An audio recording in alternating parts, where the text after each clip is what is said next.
Bonjour, bienvenue à la grande édition spéciale de ce lundi 3 février. Je reçois pour vous monsieur analyste politique Béni Mayunda. Bonjour. Bonjour, monsieur Michel Bakadi, et merci pour votre invitation sur ces plateaux. J'espère qu'on va passer de très bons moments et passer de très bonnes analyses. Merci, monsieur Béni Mayunda. On est dans ce plateau pour parler de la situation de l'Est de la République. Comment mettre fin à cette situation à l'Est de la République? Je reçois pour vous monsieur Béni Mayunda. Encore, monsieur Béni, bienvenue.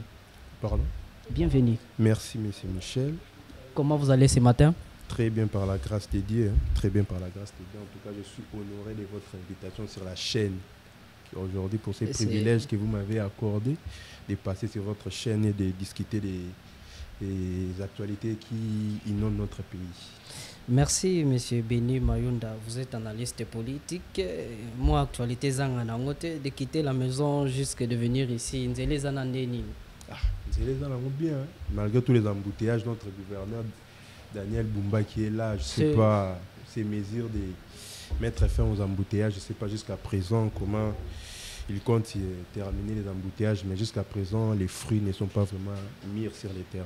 Est-ce que dans votre quartier aussi, il y a les embouteillages? Pas vraiment, mais juste à côté, au premier carrefour qui est sur les chemins pour venir ici, il y avait des embouteillages. Les deuxièmes, pareil, mais malgré tout, je ne suis pas arrivé vers un peu là-bas, mais sinon, je ne sais pas ce qui se passe là-bas, mais sûrement, il y a des embouteillages comme toujours à Kinshasa.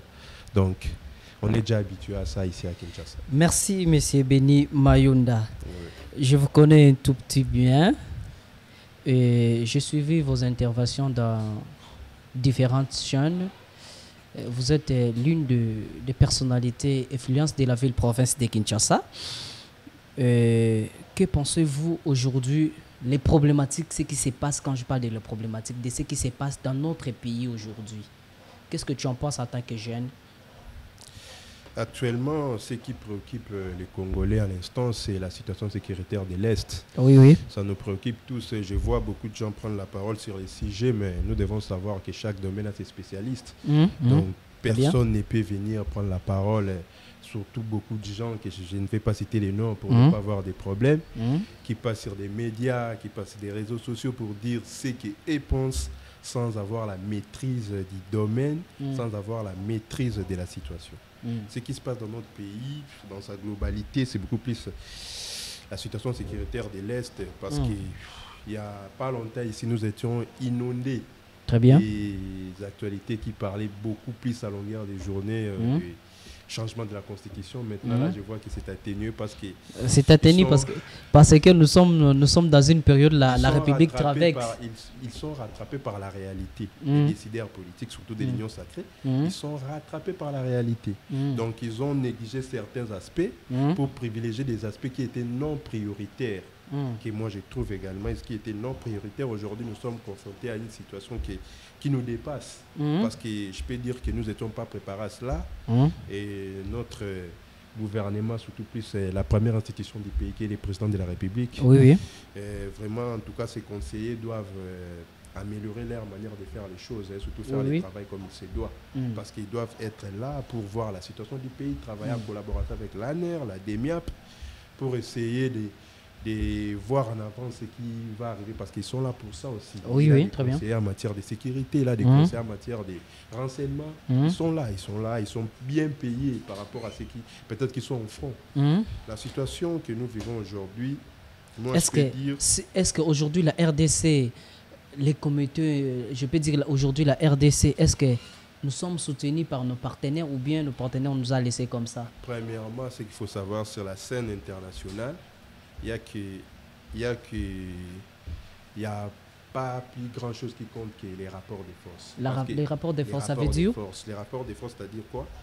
On est là pour nos intérêts. Chacun sur la scène internationale pour défendre ses intérêts et pas les intérêts de l'autre. Comment ça? Bien sûr, ils peuvent jouer aux médiations, je ne sais pas quoi, ils peuvent devenir des médiateurs pour essayer d'atténuer les conflits, mais les plus importants sur la scène internationale, c'est les intérêts. Les intérêts. Il n'y a pas entre les amitiés entre les États. Non, l'amitié n'existe pas sur la scène internationale. Donc, sur la scène internationale, il n'y a pas les amitiés entre les États. Non, il n'y a que les intérêts. Si un pays peut vous servir dans votre intérêt, vous êtes amis. S'il ne peut pas vous servir dans votre intérêt, vous pouvez tout simplement essayer d'amuser la galerie, quoi. On est là avec vous, on va vous soutenir, mais sur les terrains, ils ne feront rien. Parce que c'est lui qui va répondre à son intérêt et juste à côté. Mais vous êtes là pour lui créer des problèmes, pour lui créer des dépenses, peut-être dans son budget de l'État. Mais sur la scène internationale, il veut savoir, tout le monde est là. Tout le monde est là pour défendre son intérêt. La République démocratique du Congo, premièrement, notre affiche économique pour l'instant, je pourrais dire c'est pitoyable parce qu'il suffit juste de voir les taux du dollar. Oui. Les taux du dollar, je ne sais pas, l'inflation a atteint plus de 100%. Plus de 100%. Très bien. Si vous prenez des 24 janvier 2019, à la passation du pouvoir, le dollar était à 16. Aujourd'hui, les autres sont à 29, les autres 28.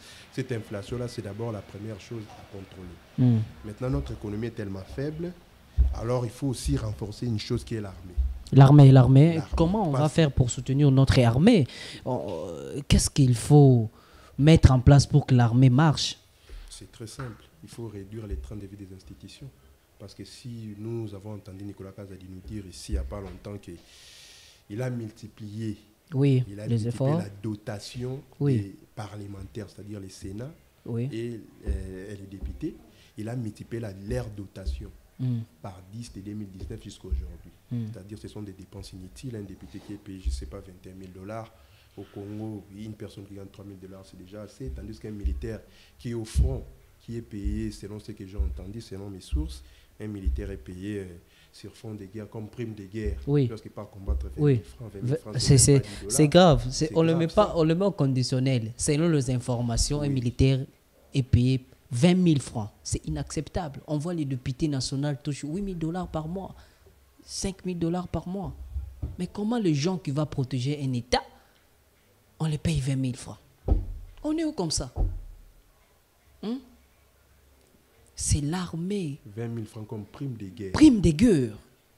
C'est très grave. Moi, j'ai vu des choses, ça fait très mal. J'étais à la banque pour retirer quelque chose. Je vois un militaire à Tchekartinaï, Boazobimisa combien? 3 billets à 20 000 francs. Je reviens à vous, monsieur Béni. Aujourd'hui, nous avons entendu le discours du chef de l'État. Il appelle la jeunesse qui bat région des armées. Est-ce que ce discours du chef de l'État, c'est qu'il appelle la jeunesse bakot en armée? Est-ce qu'il est temps aujourd'hui que notre jeunesse puisse adhérer dans l'armée, accompagner à l'armée? Aujourd'hui, pour que l'armée puisse marcher, il faut que la jeunesse aille. Parce que je vois dans d'autres pays qui sont développés, je ne peux pas citer leurs noms, quand un jeune finit les études, directement, la première chose qu'il doit faire, c'est une formation armée pour défendre son pays, pour défendre s'il y a une attaque contre d'autres pays, pour que ces jeunes qui ont fait les formations militaires par rejoindre l'armée. Aujourd'hui, le chef de l'État, il appelle à la jeunesse qui bat côté en armée. Qu'est-ce que tu en penses de cette chose-là? Est-ce qu'il est temps aussi la jeunesse pour se dérer dans l'armée, ou bien on prend la jeunesse par la force, tout, on le met dans l'armée, comme ça se passe au Corée du Nord? Mais si là on enrôle les jeunes par la force, là il doit parapher la loi martiale, ce qu'il n'a pas encore fait. Et le président, sur son discours, moi j'ai à dire, je ne sais pas, comme plusieurs Congolais, ce n'était pas les discours attendus. Comment ce n'était pas les discours attendus quand même? Parce qu'il appelle les jeunes à adhérer dans l'armée. Oui, c'est bien beau, mais il faut savoir que quand tout le monde vit au monde, il a des ambitions. Il a aussi des besoins en tant qu'humain. Parce que quand il adhère dans l'armée, qu'est-ce qu'il a comme revenu? Parce que la guerre, ce n'est pas tout, et tout son temps. Il fait la guerre pendant 5, 6, 10 ans. Après, il doit prendre sa retraite et vivre sa vie normale. Avec combien il va vivre? Ça, il faut savoir, parce que notre armée paye combien? C'est ça? Paye combien par rapport au taux du dollar que nous vivons? Parce qu'aujourd'hui, je n'ai jamais vu un militaire qui n'a pas des galons comme des généraux, des colonels. Est-ce que si vous partez par exemple dans les pays qui sont plus développés, vous partez en France, est-ce que tu peux avoir un général, il est avec un cortège ou comment? Premièrement, d'abord, c'est notre pays, hein. Il y a les autres. Parce qu'ici au Congo, nous avons d'abord plus de 300 généraux. 300 généraux. Très bien. pour devenir général dans l'armée qui est un corps discipliné. Parce que l'armée, c'est un corps discipliné. Chez eux, on dit que la discipline est la mère de la science. Chez eux, c'est d'abord la discipline. Lorsque notre président, ce qu'il a fait avec Christian Chiwewe, le général Christian Chiwewe, il lui a fait franchir 3 galons en 3 heures.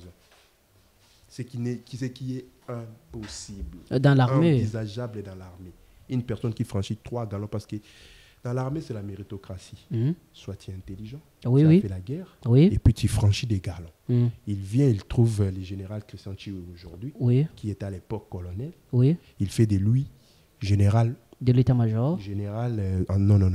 C'est d'abord général des brigades. L'année prochaine, général, je ne sais pas quoi. Et les derniers galons, c'est lieutenant général. Et puis il lui donne les commandes de l'armée. Avec quelle expérience militaire?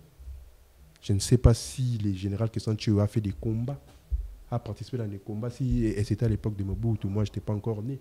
Premièrement, les présidents, ce qu'ils doivent faire par rapport à cette situation de l'Est, c'est de motiver l'armée. L'armée? C'est de motiver l'armée, c'est-à-dire il réduit les salaires des institutions. Il a dit ça, il a réduit tous les salaires. On attend les actes. C'est ça le problème. Nous, on est là pour des faits parce que depuis notre président il est là, son Excellence M. Félix Tshisekedi, on a beaucoup trop de promesses, mais ceux qui sont réalisés sont très peu. Alors on attend des actes, on attend la réduction des trains de vie des institutions. Très bien. Pour débourser tout cet argent dans l'armée, parce que l'armée doit être motivée, équipée. Parce qu'il y a que 3 critères qui font qu'une armée gagne la guerre. C'est les renseignements, l'équipement et la logistique, c'est tout. Merci, M. Béni Mayunda. Je rappelle, vous êtes analyste politique. Il vient de parler ici quelque chose qui est très important. Quand vous appelez la jeunesse pour s'adhérer dans l'armée, c'est que d'abord vous avez envie de savoir. Chacun a ses ambitions. Il y a ceux qui rêvent de devenir des avocats, il y a ceux qui rêvent de devenir des journalistes, il y a ceux qui rêvent de devenir des grandes personnalités dans ce pays. Comme M. Béni Mayunda, je ne sais pas, peut-être il peut se réveiller un bon matin, il dit que moi je deviens candidat en 2028. Moi aussi je peux me réveiller un bon matin, je dis bah, je ne dis pas que je deviendrai, je dis bah aujourd'hui bon, je peux postuler, je deviens candidat président. Mais chacun a ses ambitions, on ne peut pas forcer quelqu'un à aller dans l'armée, comme j'entends qu'on est en train de prendre la jeunesse par la force en armée. Non, on ne peut pas forcer comme ça. Chacun a ses ambitions, ce qu'il compte faire. On va pas forcer les gens, fais ça. Non, ça devient une dictatoriale. Chacun a ses ambitions. Il y a ceux qui rêvent de devenir des magistrats, il y a ceux qui rêvent de devenir Nganakomaboy. Mais c'est que les gens qui ont beaucoup d'ambitions, qui sont à 95%. Mais les gens ne savent pas, il y a un prix à payer pour ça. Même chez Dieu, quand tu pries beaucoup, tu pars à l'église, il faut faire des sacrifices pour Dieu. Dieu ne va pas venir te bénir directement quand tu ne fais pas les sacrifices pour lui. Quand tu veux devenir tel, il y a un prix à payer. Mais le prix là à payer, tu as 5%. Si on le dit, pour devenir ça, il faut payer ça. Merci Béni, mais c'était justement entre parenthèses pour faire un petit commentaire ce que vous venez de dire. Monsieur Béni, je reviens à vous. Aujourd'hui, on voit tous les réseaux sociaux ici à Kinshasa, c'est fermé. Twitter, TikTok. Pourquoi on a fermé ces réseaux sociaux? Pourquoi on a fermé ça? C'est ça la question qu'on se pose. Est-ce qu'il y a des informations qui se passent, les fake news? Pourquoi on a fermé tous les 2 réseaux sociaux-là? Il fallait même fermer aussi Facebook. Parce que le ministre Mouya Yalobi qui a fait cette information, le bakangi bakangi Twitter, bakangi Facebook, tout le Congolais de balobaka. Pour nani bakangi yango, yoza analyste politique indépendant, aux alliés licenciés pardon, na relation internationale. Bino botanga l'État, c'est quoi un État? Je reviens vous, monsieur Béni, vous avez la parole. Sur ce qui se passe, comme Ndongo Lobinde Bakangi, Twitter, TikTok. Oui. Moi, je peux dire que c'est légitime. Parce qu'il y a des cas. J'évoque des cas. Laisse-moi finir. Au premier cas, c'est légitime. Pourquoi? Parce qu'ils veulent stopper la propagande de l'ennemi. Oui. Ils doivent vraiment stopper la propagande de l'ennemi parce qu'il y a des indécis dans ces pays. Il y a des gens qui ne comprennent rien, qui entendent tout et qui vont chercher peut-être à dire de n'importe quoi, à faire des actes Je ne sais pas. Je ne sais pas. Parce qu'il y a des gens qui réfléchissent à leur manière. Très bien. Parce que quand ils partent sur TikTok, Twitter, ils voient des images, des interviews peut-être des Nanga, des Wilingoma. Et dans leur tête, ils peuvent se dire aussi, non, notre gouvernement nous ment. Nous, on va peut-être suivre ce qui Wilingoma et Nanga ont dit. C'est leur droit aussi parce qu'ils sont congolais, mais au moment où notre pays se trouve à l'instant, on ne peut pas avoir accès à ces informations. Oui. C'est légitime parce que l'État doit s'assumer.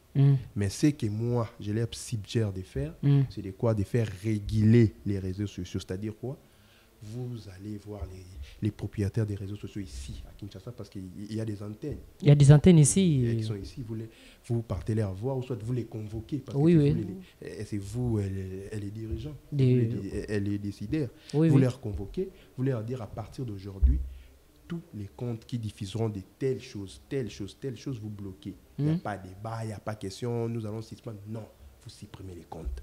Et puis en plus, vous allez commencer à réguler, parce qu'en Chine, ça s'est fait. Ça s'est fait en Chine, même au Corée du Nord, ça s'est fait. Il y a la police de l'Internet, parce que chaque application a la police de l'Internet. Très bien.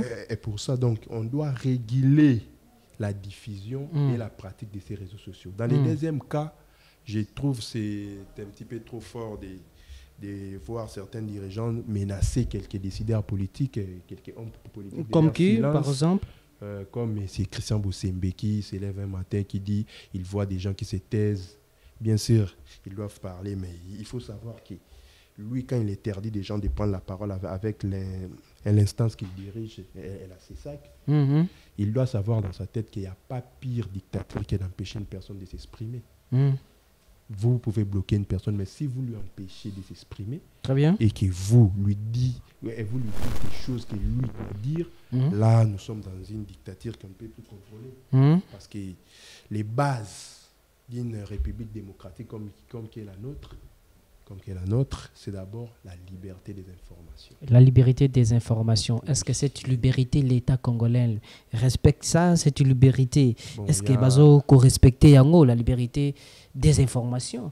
Parce que sur les plats communicationnels, on doit informer l'opinion, on doit informer la population. Comme nous faisons un travail, est-ce que cette liberté, tu les vois aujourd'hui, c'est garanti dans notre pays? Bon, c'est garanti pour les uns, mais pour les autres, non. Comment? Parce qu'il y a aussi des uns qui sont en prison parce qu'ils ont osé dire des choses que les gouvernements n'ont pas voulu entendre. Comme je prends peut-être les cas de messieurs, comment il s'appelle? Mike Mukebai. Mike Mukebai qui est là. C'est un frère. C'est lui qui était parti en prison pour les cas de Chebea. Oui. J'ai oublié son nom, c'est l'honorable j'ai oublié, c'est je sais pas, Matondo. Parce qu'il y a aussi des gens qui parlent, mais comme s'ils n'ont pas une très grande communauté à leur écoute. Oui. Vraiment, il n'y a pas très grand chose. Mais lorsqu'il y a des gens qui ont une grande communauté, très bien. Mike Mukebai, là maintenant vous allez voir des poursuites. Il y aura des agents de l'ANR qui sont en train de les traquer partout. Mais cette démarche-là, je peux dire, dans un État démocratique, c'est tout à fait normal. On peut se fermer les X, on peut se fermer les TikTok. C'est légitime pour un pays. Merci, monsieur Benny Mayunda. Monsieur Benny vient de dire c'est normal, on peut se fermer ça. C'est légitime. Merci. Je reviens encore à vous. Nous avons suivi les marches qui s'organisent ces dernières dates dans la ville-province de Kinshasa pour soutenir nos forces armées, pour faire l'appel à la communauté internationale, pour comprendre ce qui se passe dans notre pays aujourd'hui. Est-ce que ma marche au Congolais bazana kosalaka jeunesse ezana kosalaka? Est-ce que bazo respecter ba normes na bango? Parce que nous avons vu brûler les ambassades. Nous avons vu piller les supermarchés, attaquer Congolais, attaquer un être humain, attaquer un intellectuel. J'avais condamné ça. On ne peut pas faire une marche pacifique pour brûler les endroits publics, pour aller piller. Ça, je les condamne, attaquer Congolais. Je ne peux pas supporter ça. Nous faisons une marche pacifique pour soutenir notre armée, pour montrer à la communauté internationale que nous, Congolais, nous sommes unis. Ici, nous sommes unis, nous sommes derrière le chef de l'État, Félix-Antoine Tshisekedi. Mais quand nous faisons une marche, M. Benny Mayunda, nous voyons la jeunesse pire aller dans les supermarchés. Qu'est-ce que tu en penses, monsieur? Premièrement, Les droits des marchés légitimes pour tout peuple. Ah oui, oui. Mais ce qui s'est passé est déplorable parce qu'on a vu des gens aller dans des ambassades, brûler des clôtures, piller des ambassades, ce qui est anormal et inadmissible pour un peuple. Parce que les ambassades sont régies par un traité qu'on appelle Convention de Vienne. Pardon, Convention de Vienne. Très bien. Qui a été discutée de 1962 jusqu'au début de 1964. Et ce traité est entré en vigueur, ratifié par tous les pays. Ratifié par tous les pays du monde entier à l'époque. En 1964, c'était le 2 avril. C'était le 2 avril 1964 que ce traité est entré en vigueur, qu'on ne peut pas toucher les ambassades. Les ambassades bénéficient de l'inviolabilité. Parce que chaque pays est représenté dans un autre pays par une ambassade ou un consulat. Oui, oui. Si ces deux maisons-là bénéficient de ce qu'on appelle l'inviolabilité. L'inviolabilité. Voir des gens aller dans des ambassades, c'est pratiquement... Mais c'est normal. Non, c'est pas normal. Comment ça? Tu peux nous expliquer? C'est normal parce qu'on ne touche pas aux ambassades. C'est les traités qui ont été ratifiés par tous les pays du monde entier. Tous les pays ont signé les traités des conventions. Même la RDC. Tous les pays du monde entier l'ont ratifié. C'est-à-dire qu'on ne touche pas aux ambassades. Même aux États-Unis, si une personne est recherchée qu'il trouve refuge dans une ambassade qui n'est pas des Américains, même si c'est l'ambassade de l'Haïti, les Américains ne peuvent pas y entrer dedans. Ne peuvent pas y entrer dedans, peu importe le nombre de temps que cette personne va passer dedans. Voir des ambassades brûlées, c'est totalement attaque analyste politique, vous qui étudiez l'État, qui étudiez toutes les choses, parce que vous êtes licencié en RI, en relations internationales, qu'est-ce que tu en penses à tout ça? Parce que c'est vous qui êtes à la base des genres de choses, c'est vous qui étudiez l'État. Comment l'État fonctionne, comment les ambassades peuvent fonctionner. Tu pouvais nous expliquer toute l'équipe de l'Antoine, tous les gens qui nous regardent. La RDC, bon, je ne peux pas dire la RDC, mais ceux qui ont marché ces jours-là ont commis des énormes bêtises que moi je condamne fermement. Premièrement, c'est toucher des ambassades, puis des ambassades, piller des supermarchés qui sont des multinationales. Parce qu'il faut savoir que l'économie de la RDC est supportée à 80% par les secteurs privés et à 20% par les secteurs de l'État. Parce que l'État n'est pas le plus grand employeur ici au Congo. Très bien. Il n'y a pas beaucoup des emplois à offrir. Ce sont des secteurs privés. Mais lorsque vous les menacez et qu'ils décident de quitter votre pays, bien sûr, ce n'est pas envisageable parce qu'on est un pays qui compte 100 millions d'habitants. On est un pays qui compte 100 millions d'habitants. En plus, c'est un grand marché. Mais dès qu'ils se sentent menacés, ils vont restreindre leurs activités. Et puis, il y aura des cas de chômage et des renvois. Très bien, très bien. Savoir très bien. C'est là. Lorsque vous touchez des secteurs privés qui vous donnent de l'emploi, il faut savoir que ces gens-là ont aussi la possibilité de restreindre leurs activités. Nous avons vu les pillages même dans les supermarchés. Oui, c'est très dangereux. Mais aussi, il y a des Si SK décide de quitter la RDC aujourd'hui, nous aurons combien le nombre de chômeurs en plus? Plusieurs fois, je peux dire. Notre président l'a dit à Lubumbashi. L'État ne peut pas donner du travail à tout le monde. C'est vrai ça, l'État ne peut pas donner du travail. Il ne peut pas donner du travail à tout le monde. Alors, il ne faut pas déranger le secteur parce qu'il paye leurs taxes. Oui. Il paye la TVA à 16%. Ce qui est énorme. 16% de TVA. Très bien. Sans compter les taxes d'à côté, 16% de TVA, c'est énorme. Donc, une personne qui est là avec ses produits, et il arrive, il vend ses produits à $100 et l'État congolais lui arrache d'abord $16 de TVA. C'est énorme, ça. C'est vraiment énorme. Alors, ceux qui ont marché ces jours-là, parce que quand vous touchez des ambassades, ce qu'il faut savoir, c'est quoi? Ces pays-là peuvent aussi se décider de ne pas vous soutenir dans votre guerre d'agression. Et c'est légitime parce que vous avez touché leurs ambassades. Oui, vous avez touché leurs ambassades. Vous avez piétiné la Convention de Vienne. Que tous les États puissants du monde respectent et que les Congolais, qui est un pays, je peux dire, sous-développé, ont piétiné la Convention de Vienne. C'est inadmissible. C'est totalement inadmissible. Très bien, monsieur. Merci, monsieur Béni Mayunda. Quand on va faire une marche pacifique, il ne faut pas aller dans les ambassades pour piller. Il ne faut pas aller. Il faut respecter ce que l'international Béni Mayunda vient de le dire, les traités internationaux. Il faut qu'on les respecte. Il faut qu'on les respecte. Nous faisons une marche pacifique pour les forces armées de la République. On ne peut pas faire une marche tozo piller na biloko na biso moko. Biloko na biso moko to komi ko piller yango. Dans dans un pays où les Congolais souffrent, dans un pays là où il n'y a pas d'eau, dans un pays là où tout est carrément impossible, on ne peut pas faire ça.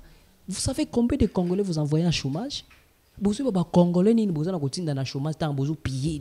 Est-ce qu'il est sabaté belé? Tout ça, la marche, où ils ont soutenir mon Kondiambo. Si réellement nous sommes derrière le chef de l'État, Fatih Beton, il faut tout ça, la marche pacifique. Ils ont soutenir force armée, ils ont soutenir Bakondi Nabiso, tout ça, la marche malam. Tout ça, la marche malam. Moi, hier, je faisais un tour là, j'ai vu comment les Congolais souffrent, je même plairais. J'ai pris une transport, c'était un certain dimanche, je me promène, je pousse comprendre ce qui se passe dans les pays. Les Congolais souffrent. De quitter cité vers d'aller jusqu'à Mbenseke là-bas, c'est tout un problème, il n'y a pas la route. Maboulou, faut mater moto, sentir au matin. Ou quoi aux autres. Mais tant le lobo qui nous casser ma biloko public. Si autant tu réussir ma cambango, vous qui êtes derrière le chef de l'État, il faut aider le président de la République. Vous êtes là pour vos intérêts. L'IDPS, aider le chef de l'État. Le chef de l'État, ça l'appelle que tout va rejoindre l'armée, va gêne. Bobanana na banana bino, tambo kabola ba poste. Bochaka na banana bino. So bobana banana bino. Nous serons tous derrière. Toko zala derrière bino nyonso. Awa bokangi minoko na bino. Bokangi minoko. Bozalaka 4 bokangi minoko. Tant ba ça l'appelle pas mokonzi mboka. Botinda banana armée. Vous avez fermé. Bokangi minoko na bino. Bozo ba le sous sur l'autre côté. Tant que comme on a partage des postes, bobimi biso ba pimeli biso boy. Nous des ressortants de Sidi Kivu, nous des ressortants de Grabandundu, nous des Congo central, nous comme ça. Mais pour vos intérêts, vous avez premier au fond là nous ba ressortants, nous des ressortants. Mais pour na routine bana na bino na armée bozo ko continue na bango. Il faut commencer parfois. Monsieur Benu, on arrive déjà à la fin. Je vous pose une dernière question, après vous clôturez. Vous êtes analyste politique. Na minute yo tango zotala mboka ndenge zotambola. Attaque jeune. Quel appel tu peux lancer à la jeunesse congolaise? Quel genre de conseil tu peux donner à la jeunesse, à les autorités qui nous suivent à ce moment? Premièrement, c'est que je dois dire, parce que je dois commencer d'abord à nos autorités. Ah oui? Je vais leur dire premièrement pour faire face à cette situation de l'Est. Très bien. La première chose à faire, c'est de nous donner des garanties. Très bien. Une fois vous intégrez l'armée, très bien. Tel comme salaire, tel comme prime, tel comme on dit toujours des impôts. Je vais voir aussi Antoine Tshisekedi dans l'armée. Je vais voir aussi l'enfant de Martin Fayol, tout le monde, l'enfant de Sessang. Je vais voir tout le monde. Je vais voir tout le monde. Son pays, je ne crois pas. Je vous avez la parole, M. Béni. Parce que d'abord, l'État doit améliorer les conditions dans l'armée. Oui, très bien. Nous devons avoir des protections, des biscuits de guerre, des très bien. Dans chaque équipe qui part au front, doit avoir au moins des infirmiers, des médecins au cas des blessures. Et la deuxième chose, si ils améliorent tout ça, je crois qu'il y a beaucoup trop de chômeurs. Il y a beaucoup trop de chômeurs qui n'ont pas de travail et surtout qui n'ont pas étudié. Oui. Bon, parce que les taux de non-scolarisation est tellement aussi élevé parce que ça atteint plus de 30%. Très bien. Alors, je crois qu'ils auront beaucoup de candidats s'ils améliorent les conditions dans l'armée. Très bien. Ils n'auront pas besoin à crier tous les jours que rejoignez l'armée. Ça sera déjà chose faite. Très bien. Merci, B.C. Béni Mayonda. Je rappelle, j'étais avec vous. Et vous êtes analyste politique indépendant. Merci pour venir d'abord répondre à mon invitation. Ça fait plaisir de recevoir un jeune qui réfléchit autour d'un État, un jeune qui pense aussi pour notre pays, un jeune qui est derrière le chef de l'État, qui est derrière l'armée nationale, qui est derrière toutes les autorités. C'est que moi je peux demander aux autorités aujourd'hui qui nous dirigent, Monsieur le Président de la République, Mkolokozaka décision lobike.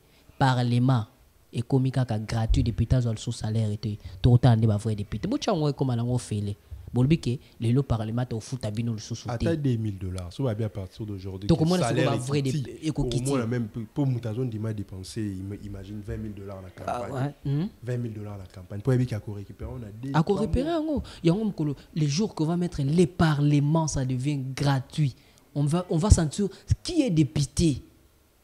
C'est quoi le rôle de député? Qu'est-ce qu'il part faire à l'Assemblée nationale? Là, on va comprendre. Monsieur Béni, vous avez la parole. Vous pouvez saluer quelques gens après que je clôture cette édition spéciale de ce lundi. Bon, premièrement, je vous dis merci pour votre invitation. C'est moi qui vous remercie. Je suis honoré par la chaîne et par la technique. Oui. Je salue premièrement, je rends grâce à Dieu premièrement, lui qui m'a le Dieu Tout-Puissant. Aujourd'hui, le Dieu Tout-Puissant, oui. le Seigneur Jésus-Christ. Et puis, je salue mes parents, je salue tous mes amis, France Mimbongo, Ali Batouanini, Moïse Kita. Je les salue. Comment si je salue M. Moïse Tita? Je vous aime, Joyce Tita et tout. Je vous salue. Merci, Monsieur Béni. On arrive à la fin. Je ne peux pas oublier même de saluer quelques gens que je connais qui m'aident beaucoup, qui me soutiennent aussi. Je suis un jeune.